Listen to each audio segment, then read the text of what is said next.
Yeah, so like the fact that it's up for grabs, consciousness, I don't know, at a certain point, I think you can decide what you believe, and that is your truth, because what's informed, truth isn't really informed by what's inside you anyway, ultimately. Oh, absolutely, yeah. The more the more you develop intellectually, and if you want to actually pursue truth, it can't be found out with. You can't find it in a university. You can only find it in yourself. You have to literally know yourself, and then sort of understand that the ego and the self isn't really you. And when you begin to see that, you can treat people with more empathy, Like, again, like they have a disability. Like, these people are ideologically disabled, or they're disabled by ideology. It really is sad. It's so sad just to see these people. It's on the right and the left. Well, the human being is an interesting thing. Like, you could see somebody consumed by addiction, for example, and there's the ideology, their mind is warped in around a substance, and that's sad as well.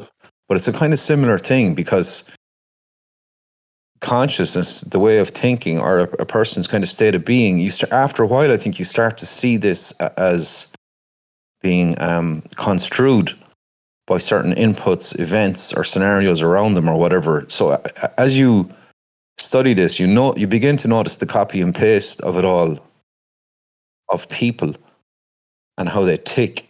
And I'm guessing that the powers that be have the inside track on this kind of thing. Perhaps that was the way of the far right, as your man says, that was the insight into nature as to how to sort of program it in a way. And like, if you're on the macro, if you do have that kind of occult background, or at the philosophical background, or the macro, so to speak, you always have a frame of reference. Then you don't get caught up in the minutiae of things, and you can step outside it and see in the wider plane. Like, whereas the ordinary individual perhaps it cannot, or does not, or not, or can to the same extent in a way, Oh, no, absolutely. Yeah, it's almost, the ideology is almost like vines that cover the heart and the mind. Again, they stop, they really impede your humanity. So again, it's all tribalistic, and that's the sort of irony of it all, especially on the left wing side, because they're meant to be internationalists, yet they are staunch tribalists at heart.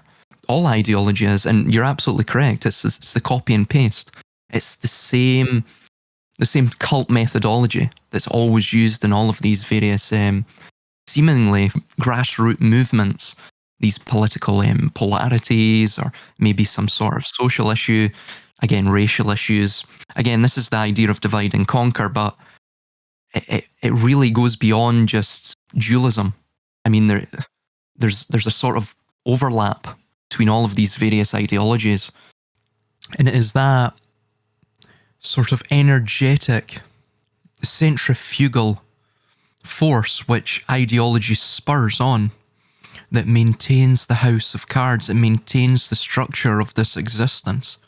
It maintains the motion of the wheel. But yeah, it really is. It's you have to show ideological conformity to these individuals who are taken by the ideology, or you are literally hated. They will attack you, either verbally or even physically, with seething hatred, like you're not even human. It's really, it's super dangerous, obviously. And a lot of people... Well, perhaps sorry, go on. Yeah, go ahead. I was just going to say, a lot of people in society, even in the conspiracy, the conspiracy theory thing is absolutely weaponized as well. They don't have these people, even in the conspiracy circles, don't have any informational filter. So they get caught in rabbit holes constantly, but they're the same. You have to conform ideologically with them. They have a conglomeration of ideas. You either conform to it, or you're ostracized, hated, or even attacked as a shill or a heretic. Or please. You see, I suppose, take for example the gentleman I talked to you about, who's attacking everyone on about the vaccine, for example, right? Like, a little knowledge is a dangerous thing. Now, that guy, in my view, what's happening with that guy is his self has been sort of paralyzed by mass propaganda, mass hypnosis, and social influence on his inner self. And for a split second, he asked a question about some small thing. And he found resonance. He looked online and he found some documents and some people who speak about a given topic. In this case, we'll say the you know what, right? And he found resonance. And in that moment, some part of his inner self sprung to life that he wasn't really even aware of before. And it gave him a sense of self-propulsion, of self-actuation and idealization. And he became alive. He realized in that instant, I am a man. You know, like the Hollywood thing, I am a man. And he realized that his view or his ideas, he could have an idea, and that idea was important. And it was hugely invigorating for him. And he began to realize in that moment that the entire world had stagnated and, you know, led him into this moribund half-life. And for a split second, he tasted a tiny, tiny little morsel of freedom. So now this idea, this dialectic, this opinion that he has become his only hope for being, for existence in a sense. Like, so it's hugely of immense importance to him. So he can't let it go. So he must attack you about the the shape of the planet, or he must attack you at what temperature steel beams melt at, or he must attack you over full-length spike proteins, etc., etc., etc. Because that is his only second or moment or hinge point where he exists truly. And he can't let go of that. So it's sort of, they're kind of, people are formed along these little fracture points. They're like stars in the night sky. They're the only little pinpoints of light where they actually exist, in a sense, in the consciousness warfare kind of battlefield. But the ironic thing is that those pinpoints have been handed to these individuals by that same enemy, if you will, like that same structure. But it's mastery. Like you're kind of talking sorcery, I think.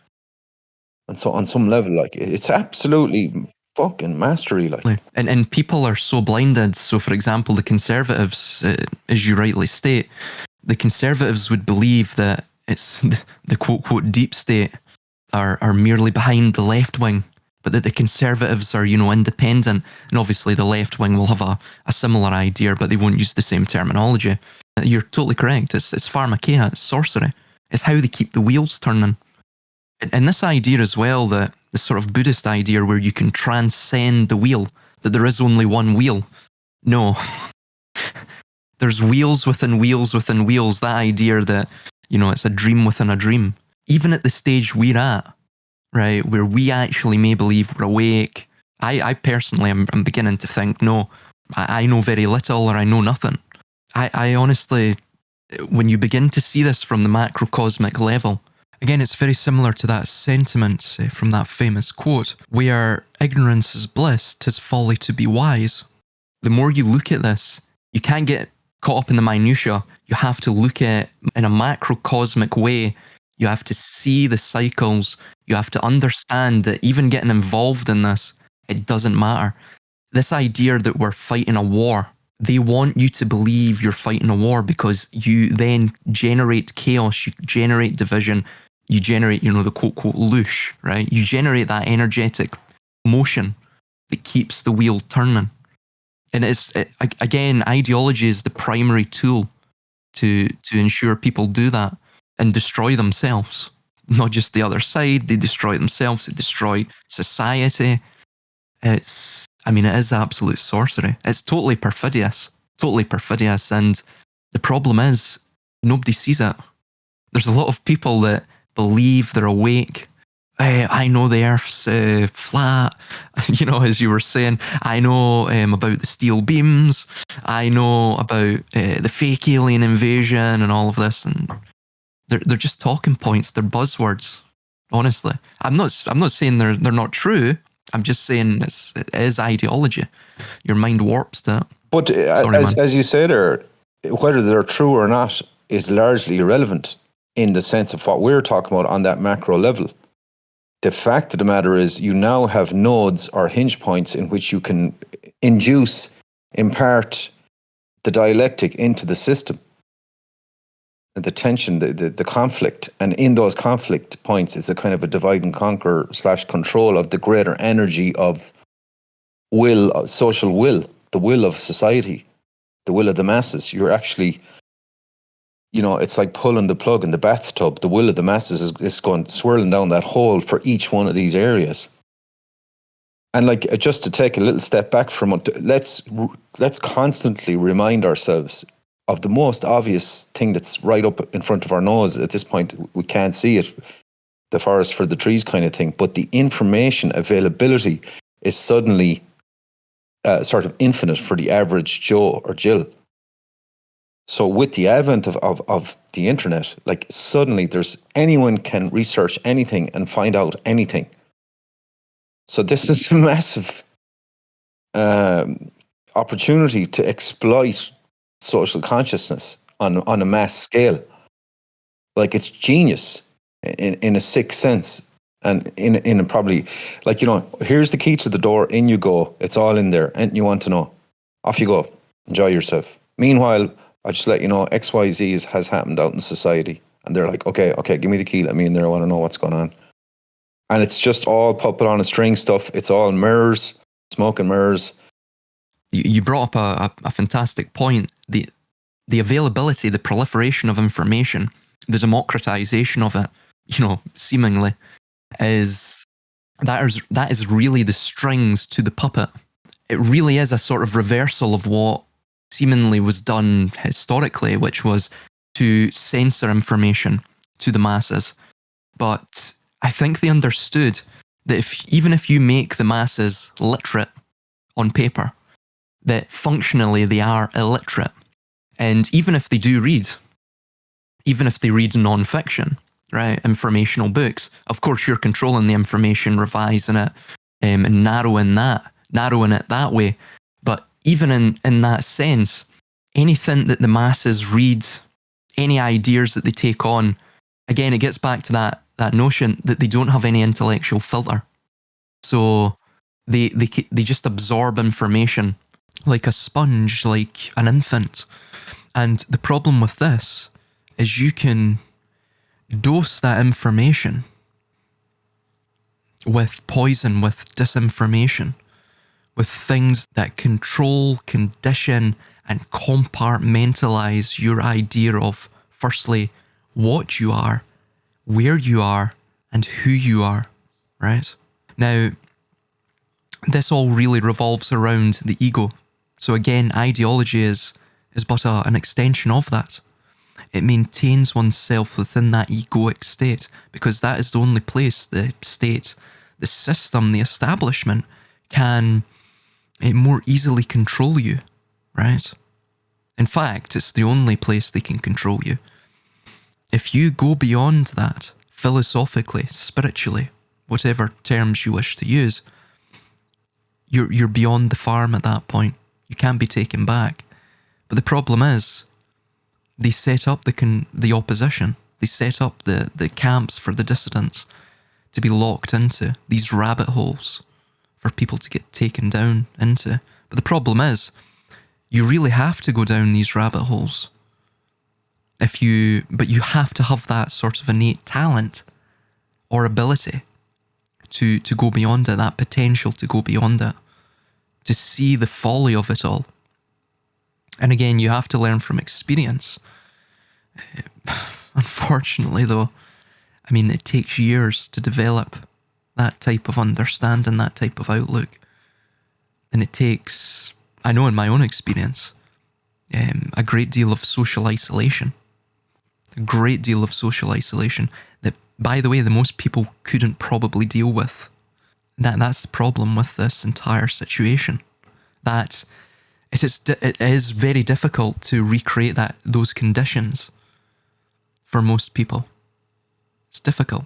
And most people, again, couldn't burden that heavy cross. This is why those stories of, say, Christ and all of these various saviour stories are so profound. So profound. There's so much truth in them, and they don't have to be real to be true. right? Anyway, that again, this is the great thing about psychological warfare, that the individual himself believes that he has agency within the controlled environment, the controlled situation. It's like the rat within the maze, within the labyrinth. They believe that they have a choice whether to go down the left-hand path or the right-hand path. But both of those choices were put there for them, and both of those choices are circular in the end. And obviously you condition them into this social environment via intermittent dopamine hits. You keep their head just above the parapet to maintain social cohesion, of course, within the group, and also to maintain the individual in a constant hamster wheel-like routine where they never break that conditioning and they maintain themselves, again, within that sort of vertical spiral, the hamster wheel of oblivion, right? That within this bubble, they believe themselves to exist. Out with the bubble, or if anyone dares burst the bubble, then they do not exist. They can't fathom it. It's too terrifying for them.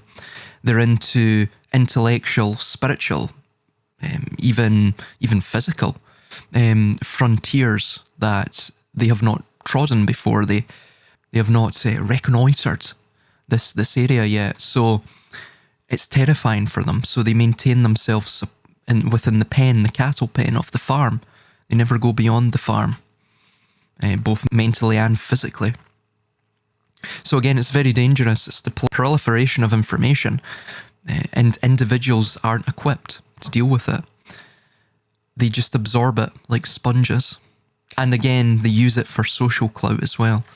A lot of people just learn facts to come across as intelligent, that they have critical thinking skills, right? There was a scene from Good Will Hunting where Will calls out one of the rich preppy university students that he's just spouting off things he's read in a book. You know, he's just regurgitating it and trying to fool people into believing that it is his own thoughts. And obviously that's not the case, and he's called out for it. But the majority of people do that. Even, for example, sports. If you talk to the average man, they will know quite a great degree about sports, but nothing else. They'll just be experts in sports. They are rather proud of that fact. They also seem to take on almost a scholarly disposition when they discuss anything to do with sports. So again, people use information for social clout rather than using it to better themselves. Again, through a sort of self-renewal, destruction begetting renewal, or begetting evolution. Unfortunately, people just don't do that. When you inundate any of the masses, any individual who hasn't really taken the time to understand, fakeology, really, right, for lack of a better term, they haven't understood how to discern properly and in an articulate and a reasoned way, using dialectical reasoning or what have you, critical thinking, then really all you're providing for them is infotainment at a certain threshold, and they get hooked on it.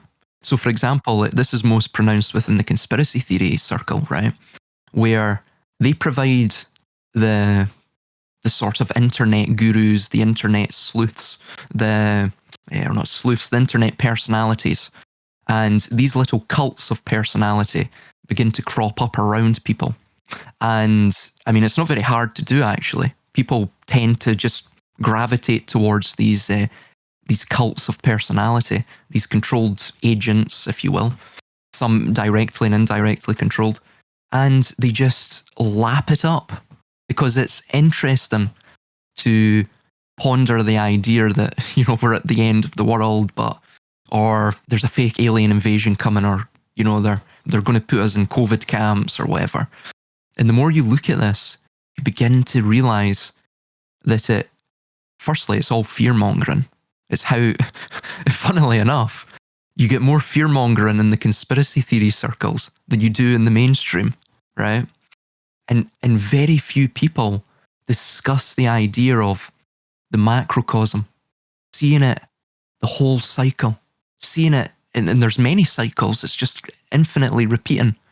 Because only at that point, you become balanced, you take the middle path, you don't, like the Y principle, the youth, you don't, both paths, bifurcated paths are false.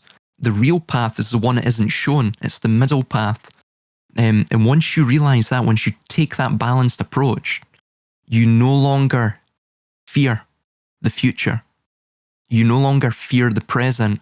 And to be honest, you no longer fear the past either. You're totally compos mentis at that point. Nothing affects you. And you're not ideological. But of course, they don't want that because it doesn't suit the system. The system runs on ideology, runs on these this larger cult mentality and these subcults that we see throughout society. Conspiracy theories are one, the woke thing is another, conservatives and all of this. That's another, and you can pit them against each other. Nobody sees it. It's so blatant. I mean, you've probably a similar time period. You've been in here a couple of years, 3 years. And we've been looking at this stuff and going around these various servers and that. And some of these guys have been looking at it for 5, 6, 7, some 10 years. And they don't seem to want to budge. They seem to like the ideology. Sorry, I rambled a bit there, man. Do you want to interject? No, it's like you're talking about a middle path there, and I thought it was an interesting term because on the subject of war, psychological warfare, and the new war or control or whatever way heading you want to put on this, for example, the conspiracy theory, pardon my Irish accent, is a dialectic. There are those who are conspiring to get into power, and they're using, Area X to conspire against the public, or even the fake-o thing. Something's either fake or real. Like, I would argue that whether something is fake or real, or whether something is a conspiracy or a true socio-political endeavor, is now no longer relevant. It doesn't matter if it's real or fake. It actually doesn't matter at all anymore. We've gone way past that. What matters now is all the dancers are on the dance floor, and they're dancing to the drum that has been beaten. They're dancing to that drum beat. Some of that drum beat is real, some of it is fake. They argue over that, but none of that matters whether it's real or fake, because the conductor is just looking at them on the floor. End of. And that's where I think that real, as you said, that middle path or the macro, that's how, in a sense, we have to understand the thing. We got to take a step back and realize that control is the end game. And I think that has to be, you know what I mean? And in a sense, and it ties into almost like that kind of psychosis idea, like that if real or fake no longer matters, you've got a couple of problems. In one sense, and you mentioned this in a recent comment, there's a problem of paralysis of will, of social will, socio-political will, in that any aspect or minority from within society can now no longer energize itself in any socio-political capacity, because the environment around them has turned into a kaleidoscope of conflicting information. And they themselves, they can't posit any political stance, or they can't posit any political motivation or will or direction, because they're just in this kind of a psychedelic whirlwind of just information. So you can't stand up for yourself in a weird sense. And also, as as you said recently, there's like a line of thinking now that everything is fake, nothing is real anymore. And you were arguing that that's so dangerous to society, and you're right, very right in saying that. And, at times perhaps we've been guilty of it. I've certainly been guilty of it, because you get into a kind of a cynical spin and you start to go, well, all of it's a load of bollocks, everything because a lot of it is. But the problem is, meanwhile, back at the ranch, how do you act? What is one to do?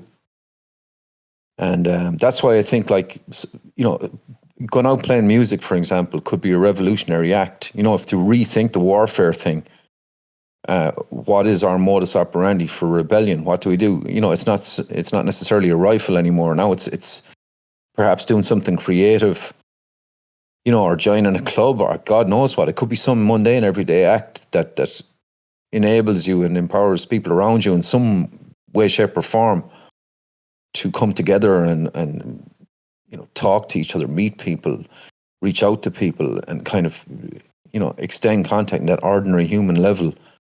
Suddenly becomes like an almost kind of takes on a new resonance in this sphere, because as the points you made before, this atomization, it fights against that, and this demoralization that comes with it, and that kind of alienation that seem to be, there seem to be objectives of the new power mode. But just to reiterate, I think and this is hard to get your head around, but I argue that whether something is real or fake is no longer now immediately relevant, because the bigger game is about control. So they use all these divisional lines to pit one against the other for the reason of control. And sometimes the thing will be real, and sometimes the thing will be fake.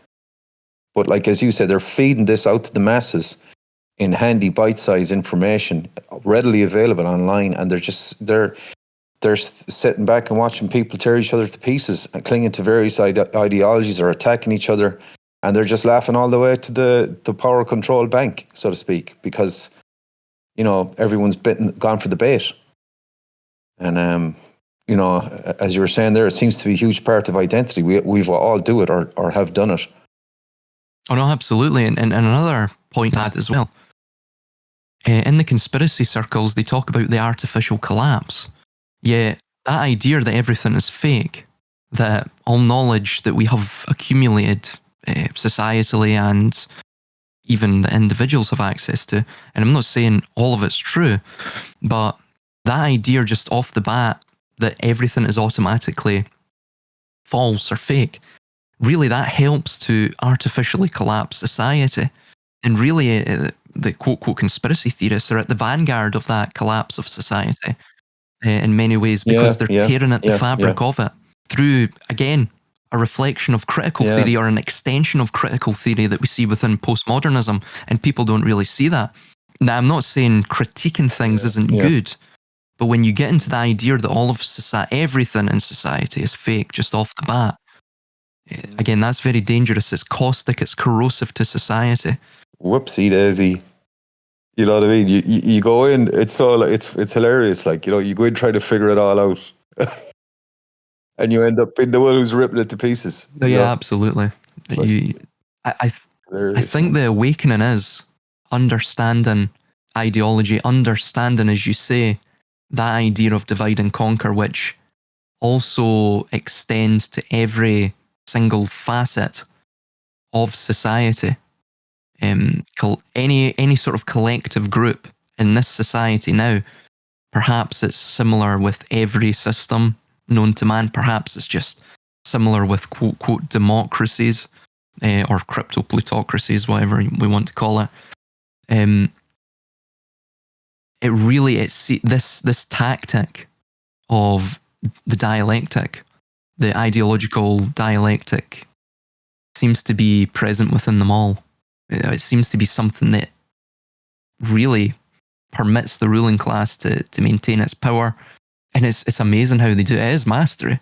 It is total mastery, as you mentioned. I see a little, very quickly, sorry to cut across you, looking there at stuff recently, and there was some company who've devised a behavioral analysis device that uses rats in basically a controlled environment, where this comes off B.F. Skinner, but it's kind of the modern version of it. So you have your rats in a controlled environment. They have to press various buttons, or they're subject to various light configurations, or run down little tunnels, and there's a lever, etc., etc. And they get food. as a result, if they figure out their way around the system. But they're chipped, so they're all sort of Bluetoothed back to a computer system, which, the ubiquitous, so you can't get away from the app now. It comes with the computer system, and that analyzes all their behavior patterns in real time. So over time, you begin to figure out what's making the rat tick. And it's the same thing with ourselves. It's the dialectic seems to be one of the core principal movements in consciousness, or in being, or in how we understand things.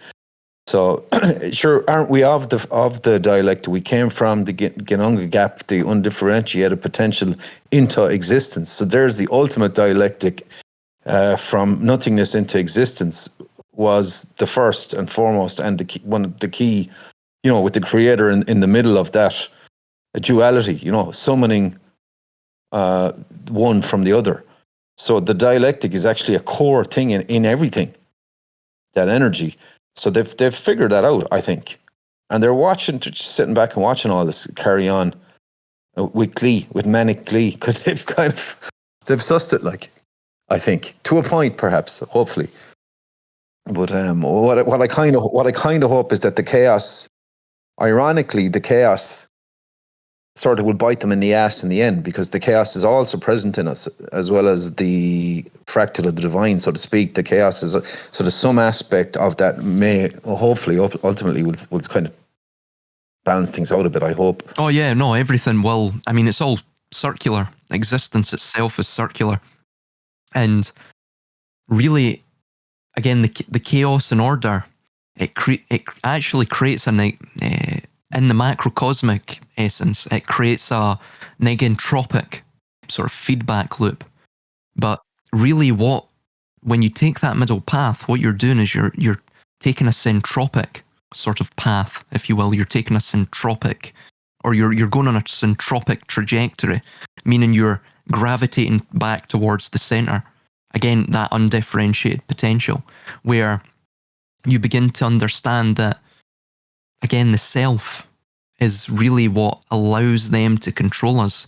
Our own mind is what allows them to control us. So when you begin to sort of understand the mind, understand the limitations of it, understand, of course, yourself and the limitations of that, the limitations of your body, and the effects that it has, the regulatory effects that it has upon your thoughts, then again you can travel beyond the sort of all ideology. And furthermore as well, not just to sort of travel beyond ideology, but you can also understand all of the ideologies. You're not ideological yourself, but you can exist within all various ideologies, because you understand they're all just cookie cutter copy and pastes of the other one, with different terminology, of course. Yeah, different football jersey. Pretty much, yeah, absolutely. There's very little. When you begin to see the foundational tenets of it, all of it is essentially the same. It all comes from a tribalistic premise. And again, they're all intolerant. Even if they claim that they're tolerant, they're all intolerant. Everyone. They're necessarily intolerant. They have to be they have to have another, something that's outside them, an enemy, Yes. we're not that, we're this. Well, that is basically the extension of the self, or the ego, as you were mentioning. Okay, when we go from being to existence, it goes from that singularity point again to the sort of the fractality of dualism. So the Y principle, the only way it can exist, in the literal sense of meaning exist, is for it to find something to resist against, to provide it vibration, to provide it that sort of motion of existence. Again, the frequency, the water of life, which isn't actually, it's not really life. I mean, people that exist within ideologies, they're not really living. As you were mentioning just previously in the discussion, that people warp their mentality, they warp their minds, they warp their thoughts, of course, around these ideologies. Some people even leave people that love them, or they may actually kill people that love them because of ideologies. And they're blinded by the light, and in many ways.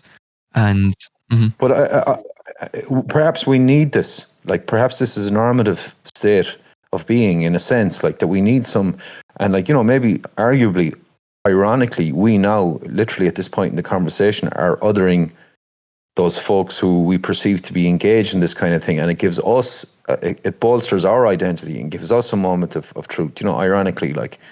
So perhaps it's unavoidable, or perhaps some of it is a necessary or natural, in inverted commas, state of being, perhaps. What do you think? Or is it something that we should strive to overcome? Or I what? think it is a normative state of existence. To be honest, I mean, anything that's normative, anything that's common sense, I mean, as we've seen throughout history and even in our own, you know, recent history, anything that's common sense or normative should be tempered with good reason. For normative and common sense states are what the architects of this system use to manipulate us, right? So we can't just blindly follow something because it's seemingly normative. We have to use our reason, our logic.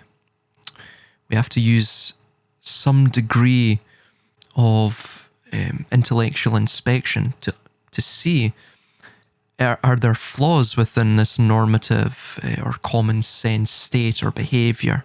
Is this herd mentality good for us? I think we should understand, yes, that it is normative, that again, to engage in the social arena, we may have to compromise, you know, to this normative state, but it doesn't necessarily mean that it's going to lead to evolution. Though it may, in the long term, this entropic dialecticism, if you will, you know, through ideology is one example of that. I mean, there's other examples. Even the death and rebirth or death and life cycle is a sort of entropic effect leading to negentropy, which leads to a more complex order or structure of things through evolution. But I don't know. Personally, I would still say the sort of middle path of seeing ideology is not a crutch, but is a sort of crippling mechanism of torture. That one is, it's an imperceptible as well. It's an imperceptible torture device. I think that's the best path to take in terms of thinking and in terms of survival as well. But of course, you have to temper that, as I stated, with engaging in the social arena. Well, this is the catch. Like, you know, we're sort of analysing society like the artist. We're always outside. Patrick Kavanagh, the Irish poet, you know, he never felt part of the people going to the dance on a Saturday evening down the country roads, the boys and girls going into the dance hall. He always felt like an outsider. So I kind of, you know, he wrote a poem about it, Inishkeen Road, July evening. But anyway, long story short, I kind of feel we're in a similar boat here, like that we're constantly trying to cast off the tight-fitting overcoat of group identity, social identity, and constantly trying to, you know, wriggle out from under our own egos. And we're in a weird peripheral, hazy territory of where we're aware of these things and struggling against them in a sense. But it's a great place to be in a lot of ways, I think. But it comes with a kind of a price tag too, because like there's a part of me that I want to be up in the stands with the football hooligans, all the lads shouting down at the other team and going to the pub after and not have to worry. You know, there must be a great tribal sensibility about it all. You could see the attraction of it, rather, you know. But I think once you see past it, it's ultimately a straitjacket. I think, you know what I mean. It's suffocating. But yeah. In many ways as well, you're validating your own sanity on the group. And of course, the group will not always be there. So again, it is difficult, but it's, in my opinion, and it's not about struggling against it. I think that's what I was doing previously. I think we were all doing it. We're attempting to resist change. And really, when you resist something, you merely, again, you provide, because again, everything's circular, the wheel, You provide it that emotion. You provide it that chaos, even if it's psychologically, it's a psychological state or it's energetic. You're providing it that impetus of change. So to resist change, you're actually hurrying change in many ways. And this is why they utilize conservative groups. And they've probably done so since the first inception of their tactics, based upon studying the macrocosm and applying it to the microcosm, and obviously the maintaining of their power intergenerationally. Conservatives are fantastic, not for conserving, but for change. In that regard, the more you resist the change, the more you provide it fuel to carry on, right? If you outwardly resist change by clinging to the old instead of reinventing or renewing oneself in a different direction, then you simply you are the fuel to the fire of change, the change that you seek to stop. I'm not saying not to resist tyranny or anything, and that's not what I'm saying, but we're best not, fitting into these ideological or collectivist settings, because firstly, you don't control the collective. Somebody else controls it. Somebody else has set it up for a specific reason. And furthermore as well, you become addicted to the momentary illusion of sort of validation or social togetherness. And again, it is an illusion, because inevitably the individuals that make up this group, they may not even know you if the group's big enough. And furthermore, even if it's, a small clique, how many friends, how many true friends, are in that group? Ones who will, literally stick their neck out on the line for you when the going gets tough. So I honestly, of course, I think all of this is really a perversion of the family unit. It's attempting to artificially create a family unit and to control the individuals, the members that way. I think the only true collective group that we should be a part of is our family.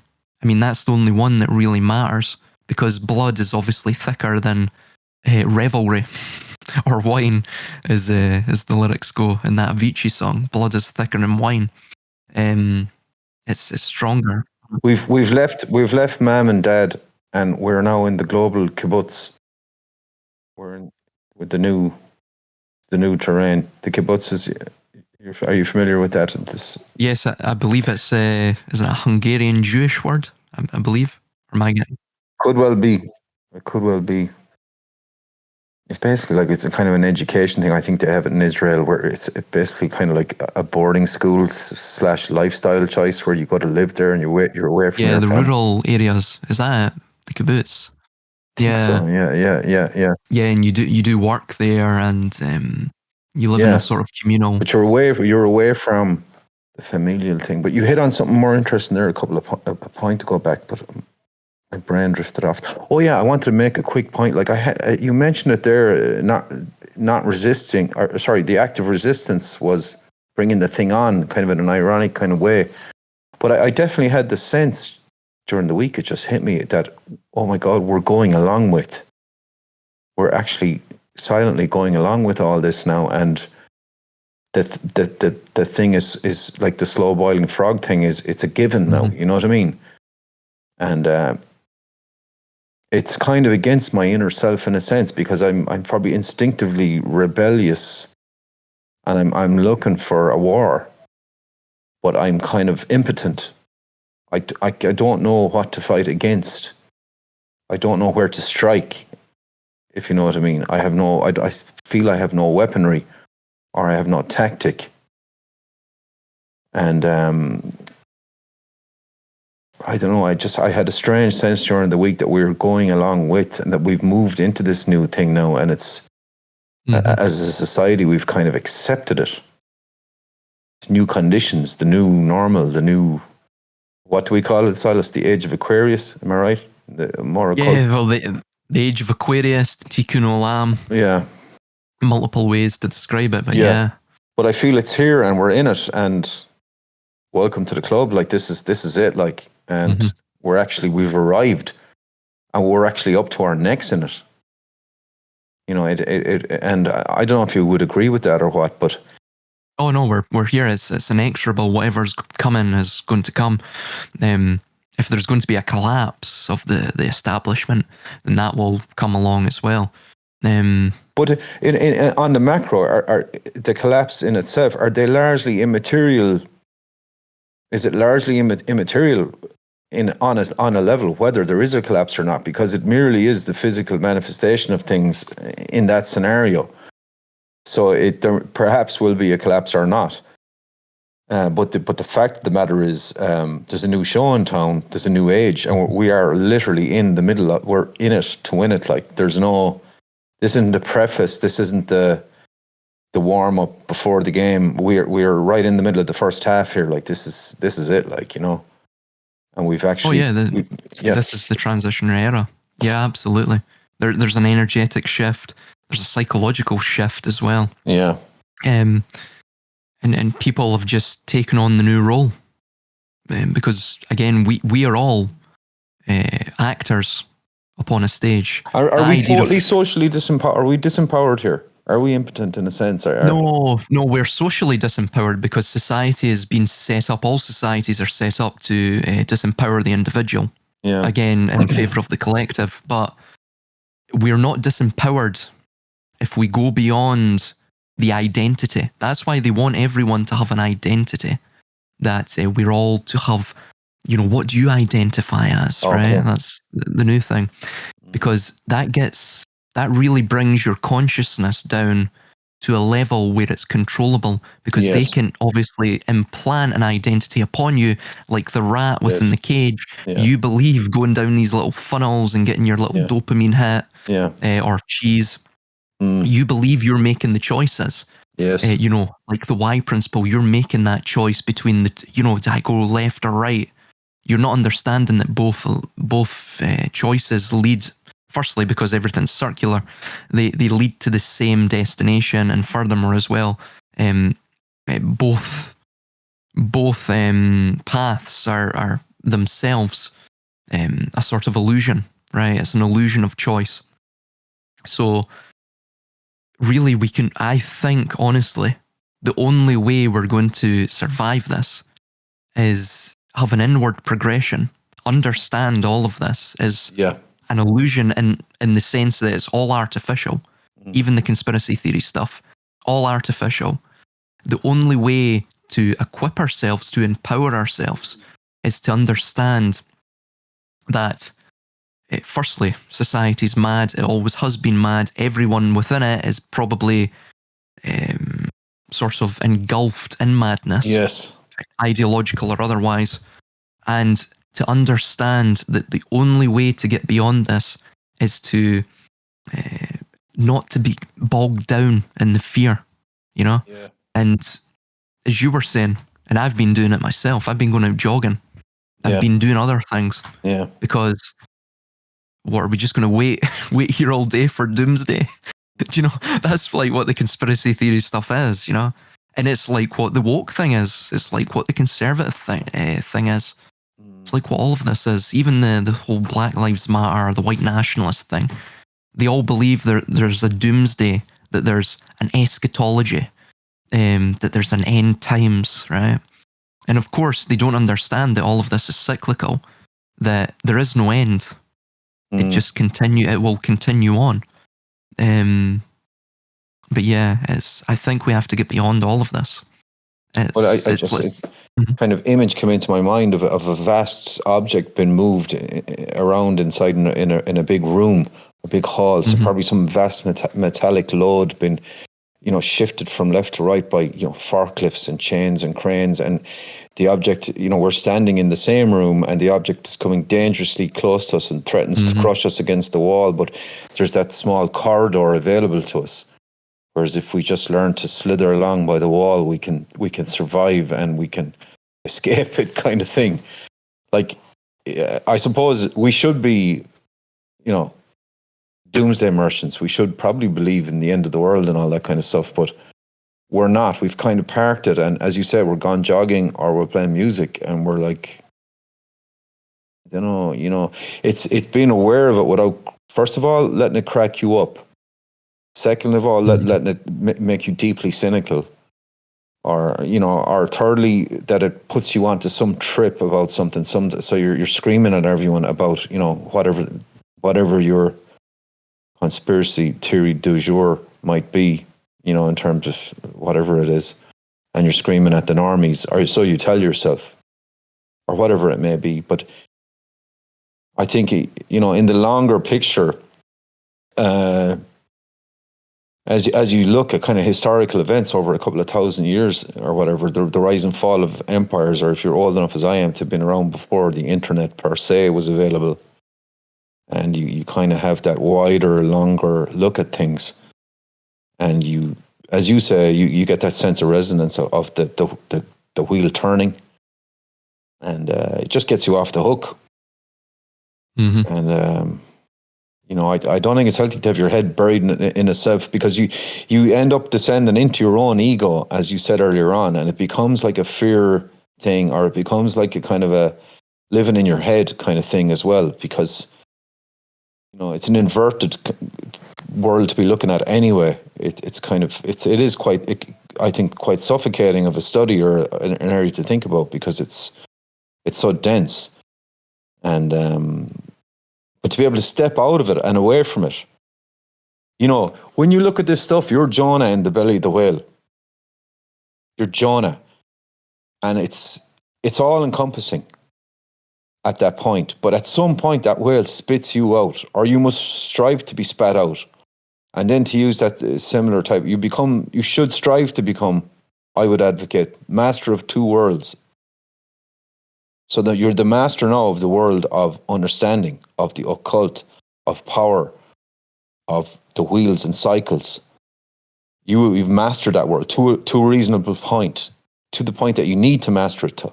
Then you can step completely out of it, and you can, go off for a cycle on your bike, or meet your girlfriend, or play your music, or whatever it is you do, go gardening. And you're sort of at one with it, because you sort of found somewhere to park it all.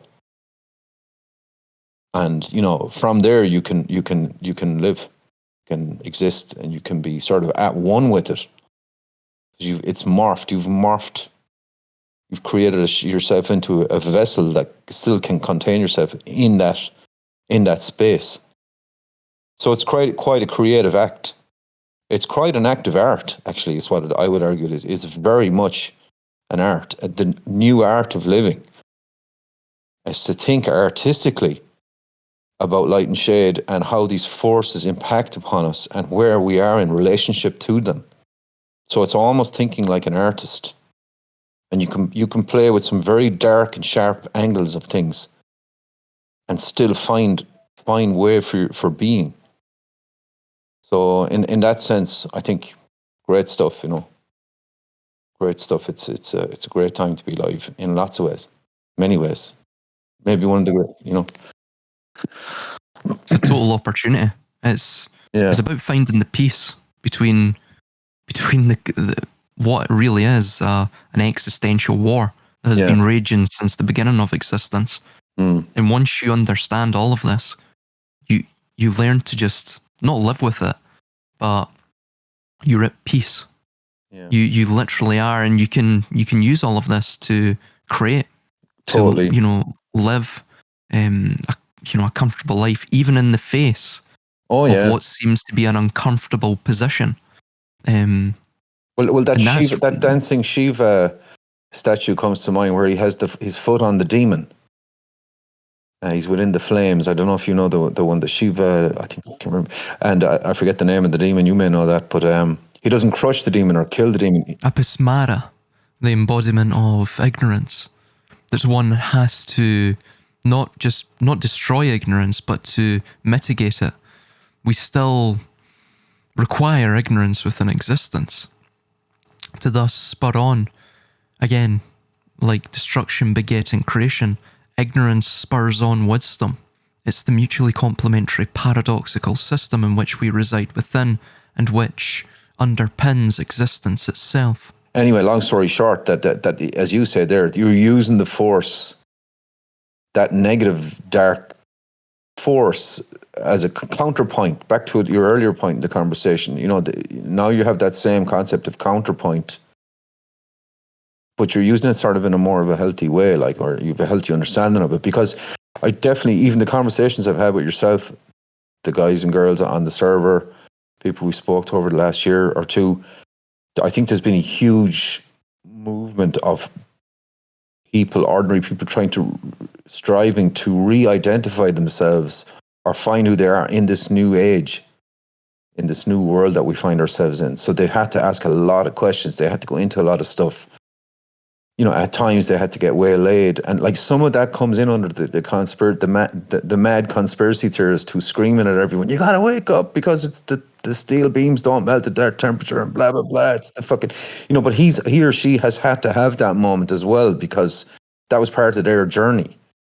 They had to scream at people, or perhaps they had to believe on the other hand, they had to absolutely believe the propaganda.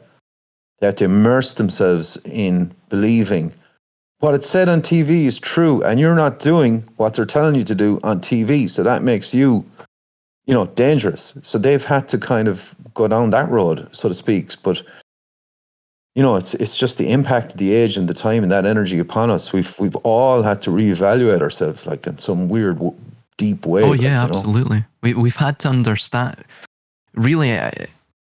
It's a striving for self-knowledge, so we've had to understand how we actually tick, and the forces that are out with our control that pervade within us and pervade out with us, that they regulate or modulate us, again, our thought, really, that vital essence of ourself, or of our being. So yeah, honestly, I find it's an opportunity. It's an opportunity. I'm not saying it's going to be plain sailing during this transitionary era, but we certainly have been granted an opportunity. And absolutely, I was that sort of raven lunatic conspiracy theory archetype for quite a while. And you have to understand that when you begin to go through the zodiacal archetypal wheel, and you begin to understand that actually all of them alone lead to destruction, self-destruction, you begin to, again, have a more centropic trajectory where you go to the middle of that zodiacal or archetypal wheel, and you begin to unify all of them back into that sort of singularity point. Excellent. The path of the fool. The path of the fool. We've walked through this new area, completely innocent. Yeah. With an innocence, and learned the hard way, and got our knees cut and made stupid mistakes, said and did the wrong thing. Experience carved us into a new shape, you know what I mean? And the thing is, the fool is the 0 card, but it's also the 22nd card. So it's the beginning and the end, because the beginning and the end are the same. And really, it plays to that idea that when you begin your path of knowledge, you realize, because you are a fool, you don't realize that it's contained within you. It was right in front of you. It was hidden in plain sight. It was within you. It wasn't out with. And that's it. People are going around trying to seek freedom from these cults of personality on the internet. You can only free yourself. You can only free yourself. It's only you that has shackled yourself to the post within the cave. You have the key. Totally. And that answers my earlier question about how do we fight the war. It's within. All the potency, all the weapon is within. The answer is sort of within, and the way forward is within, kind of thing. And we merely use this shadowy world as a tool to scrape away the impurity. Once we get our once we get our 2 feet in the ground and figure out, well, this is where I am. Peel away the layers, and you're left back with that. So maybe that's the answer to all this. It's a kind, as the fella said day one, it is a spiritual war. Ultimately, I guess. Oh yeah, absolutely. It's a spiritual war, and I don't think a lot of people, and even people that look into the occult, I think they have a rather distorted and strange idea of spirituality. We had an individual in the Gilded server. He left. He's left now, but he was of the opinion that DNA was fake and everything was fake, really. So I'm not saying it's not. I just posited some questions to him, and obviously I think he took umbrage to it, so he left the server. But he was stating in another thread that we had a dialogue that he was saying everything I have is a mystical interpretation of it all, meaning, that's synonymous with it doesn't exist. Not at all. The nuance of spirituality is the thought. We all have thoughts, of course, or we're dead. So where do thoughts come from? No one really knows, right? That's the spirit. It's the same thing. Where does the spirit come from? No one knows. But it's the vital essence that maintains us within existence and potentially beyond existence. So really it is all about that. It all comes back to that. And when you begin to access your thoughts more directly, in a more efficient manner, and you begin to understand, that process of modulation of the thought as it goes through the mind and then gets translated into speech or translated into action or movement. When you understand that, you can then take that microcosm and then see the entire macrocosm. See how we are manipulated to see, our own body manipulates our thought. So how does the wider society do it? And of course, it's the same process, because these adepts who do rule society, of course, probably have done intergenerationally. They understand these things intimately, even more so than the internet generation, who, again, is that Tom Waite, I put a quote there, he states, "We are buried beneath the weight of information, which is being confused with knowledge. Yes. Quantity is being confused with abundance and wealth, with happiness. We are monkeys with money and guns." It's true. We are monkeys with lots of information, with books. But inevitably, we don't know how to read the book. We don't know anything within it. People are functionally illiterate. In essence, they are. They may read the book. Do they understand it? Can they make the connections? Do they have do they have good relational memory or pattern recognition? No, because a lot of people, they don't know where to start with that. And I'm not saying I'm great at it, but I try and strive in that direction. But it's sad. I mean, the majority of people are lost, but hopefully there is a few out there. There is a minority. You're one of them, absolutely. Reagan's another. Critical Sinker is another as well. I mean, there's many people, but again, we are a minority. I think we'll play a part in this new era to come. I hope. Well, I think we have done in our own small way. You know what I mean? In our own little corner of the internet or of the world, or from reaching out to each other. Like in a small way, it's a very sort of a big thing. And it's very hard to actually put it into words, but there's resonance there, I guess, and there's understanding that has come with it, and there's kind of moments I've had from talking to you guys where I've really felt, I don't know what the word is, it has energized me in a certain way, empowered me, maybe that's the word, because I realized, right, I have a voice, I can think about things, I can try and understand things, and if I can actually just do that, sitting on this chair right now, using my own mind, not, you know what I mean, and that was a hugely important kind of a thing to And it might sound silly, but like I suppose we've been so undermined and disempowered socially, and in our sense of self or whatever over time, that when you discover you have this sort of muscle or capacity or will to you feel alive, I think, and it's better if you feel more sane and empowered. But just very briefly, back to that earlier point, the gentleman kind of charged that you had to focus more on the mystical side of things, or perhaps the occult side of things, or whatever. But if you imagine there's two wheels, there's the occult, the hidden, the mystical, the rotational spheres and cycles is up on one wheel overhead, and meanwhile down here below you've got the everyday wheel of socioeconomic change, political stuff that's happening. Floods, disasters, media, information, all the stuff that's happening down in the real world, real in inverted commas. So one is influencing the other. The one above influences the one below. So when you look at the one above, you're imbalanced automatically, because you've taken your eye off the everyday hard political economic stuff, because you're looking at that higher energy. And if you only look at the everyday concrete world and completely disregard the upper hidden wheel, then you've become more materialistic, and you're totally blindsided from what may be actually going on.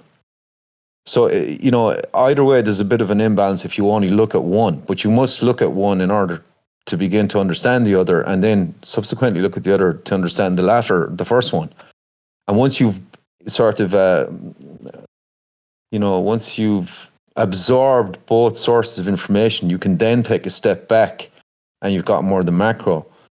So whereas the gentleman may have made a criticism, perhaps he's right at a certain point, and we've all kind of had to go on that journey in order to understand where we're standing, where our feet are, because you've got the hard concrete socio-economic world, and then you've got smoke and mirrors, and you've got nothingness and chaos. And how do you marry those two? Like, it's quite a leap. It's quite a journey to start to even get your head around on any basic level. And that's what I'm talking about. That's what I have. I feel a basic kind of rough understanding how these energies might play off each other. But to get to that point has been a kind of a huge leap. But just to take on what the gentleman said, it does imply that you will necessarily disimbalance, if that's not a word, is it? You will unbalance yourself. Perhaps that's what you hit recently, Silas. You know what I mean? It's like lifting weights in the gym. After a certain while, your shoulder hurts, and you got to take a week off. And next thing, it's you got to go to the physio, because that thing you were doing has thrown you off kilter. Eventually, it will, and it kind of has to. And perhaps one should foresee this scenario. One should say, right, I'm going to look into this area now, and this is going to totally throw me at a certain point, because I'm going to lose my grounding. And it's a given. It's just a given. It's like any rugby player you talk to. He's all beat up, and he busted his fucking kneecap, and his back is out, and he has to take, it's a sort of a given. So, maybe the gentleman is right in a sense. But it's back to the earlier point I was asking, and which we subsequently answered. Are we politically disempowered in this environment? You know what I mean? But again, just to reiterate, we kind of answered the question about this inner sort of awakening or journey that we can go on, which is hugely empowering, actually. Go ahead. No, I totally agree. What we're doing is atrophic. So again, like a workout, you go through muscle atrophy. What I went through as well, it was a certain, I've been going through sort of, again, ideological, intellectual, even spiritual atrophy, which really it's that syntropic path. You're drifting back towards the center of it all, right?